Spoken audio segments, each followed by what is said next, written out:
Good morning, faithful listeners. You have tuned in to the P40 Ministries podcast, the one place where you can get a daily explanatory Bible reading to start your day strong. This is your host, Jen, bringing you a brand new episode out of Matthew.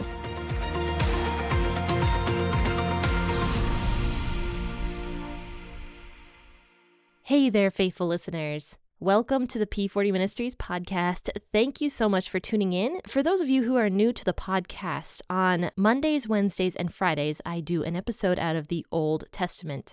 Right now we are in Genesis, and on Tuesdays and Thursdays, I do an episode out of the New Testament, and we are currently in Matthew right now.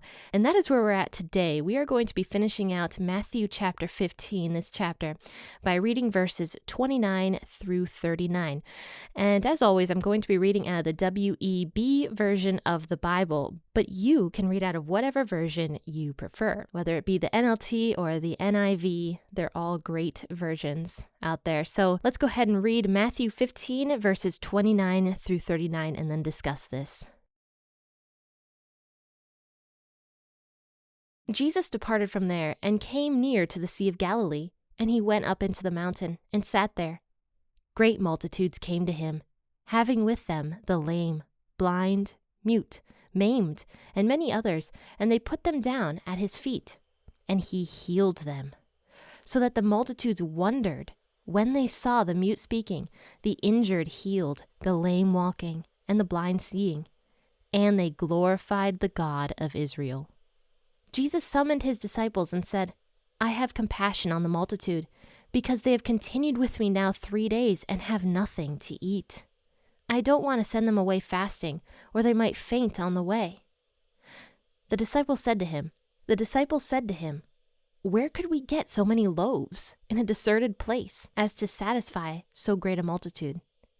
Jesus said to them, How many loaves do you have? They said, 7, and a few small fish. He commanded the multitude to sit down on the ground, and he took the 7 loaves and the fish. He gave thanks and broke them and gave to the disciples, and the disciples to the multitudes. They all ate and were filled. They took up 7 baskets full of the broken pieces that were left over. Those who ate were 4,000 men, in addition to women and children. Then he sent away the multitudes, got into a boat, and came into the borders of Magdala. Wow, this is almost like deja vu here, isn't it? Only a chapter before, in Matthew chapter 14, Jesus had fed the multitudes. But that time he had fed 5,000 people, and this time he is feeding 4,000 people, or 4,000 men and a bunch of women and children as well.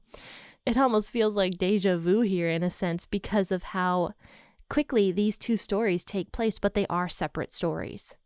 They are completely separate. Jesus did, in fact, feed the multitudes 2 different times. But this time, in verse 29, it's a little bit different. Firstly, there was not a young boy that came up and offered his lunch. I believe that this was the disciples that had the bread and fish with them. And this time the disciples had 7 loaves of bread and also a few small fish. So maybe 3 or 4 small fish. But going back to verse 29 to start the story, Jesus had departed from a Gentile region where he specifically went to heal that Canaanite woman's daughter. After he's done with that task, he leaves and he's coming up into this mountain and he's staying there with his disciples. But all of a sudden, all these great multitudes come to him again, bringing all these sick people with them. They're bringing lame people and blind people, mute, maimed, and tons of other people that were just sick or had diseases or demons or anything else. And they're bringing all these people to Jesus so that he could heal them. And Jesus has compassion on the multitudes, and it says that he was with them for 3 whole days. So he was sitting with them, teaching them, healing them for 3 days straight. It wasn't until just recently reading these stories that I realized that Jesus probably got very little sleep once his ministry started. I mean, he's with these people for 3 days straight and healing them and having compassion on them. That was probably very, very tiring. I mean, just looking at this from my own point of view, I am an extroverted person. I enjoy being around people, but there's a limit that I have before I just need to go home and just relax. And even if Jesus was an extroverted person, it's very likely that at this point, after 3 days of just healing constantly and being around strangers and teaching people and dealing with their kids and everything else, he was probably getting very, very tired. But he still has compassion on the people and he heals them.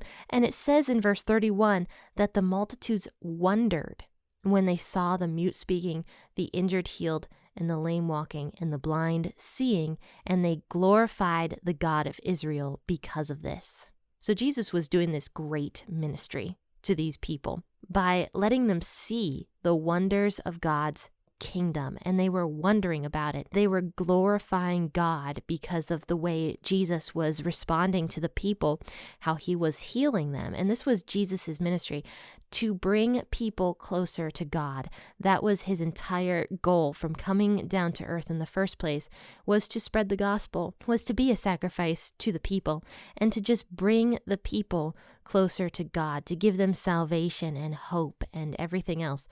So this is what Jesus is doing here. Even though he's probably very tired, he is giving these multitudes of people hope, and they are seeing the power of God in their lives. So after this, in verse 32, Jesus brings his disciples over and he says, I have compassion on the multitude because they have continued with me now for 3 days and they don't have anything to eat. And I don't want to send them away fasting because they're probably going to get sick. They might even faint on the way as they're getting back home or going to the villages to buy food or any of that sort of stuff. And plus, on top of this, many of these people likely were very poor and didn't have much money to go and purchase food anyway. So Jesus has compassion on these people because possibly some of them haven't eaten for 3 whole days straight. Jesus wants to feed them once again, just like he wanted to feed the multitude of 5,000 men and also women and children. He's doing the same thing here. But it's just so funny to me. This couldn't have been that long ago. I mean, it's only a chapter after. The disciples say to Jesus, so where are we going to get these loaves? Just think about how irritated Jesus was. He was probably like, did you not just see my miracle that I performed a while back where I gave the people all this food from only 5 loaves and 2 fishes? But no, the disciples just don't get it. They don't get that Jesus has all this power, and it's just so ironic to me. So the disciples say to Jesus, where are we going to get these loaves to feed all these people? So Jesus asks them, he's even nice to his disciples at this point, and he's like, how many loaves do you guys have? And they say, we have 7 loaves and a few small fish. So he once again commands the multitudes to sit down on the ground. And this was, I think I mentioned this last time, but this was a way of showing the people like he's providing for them. He's giving them a feast. You know, you sit down to eat a great meal.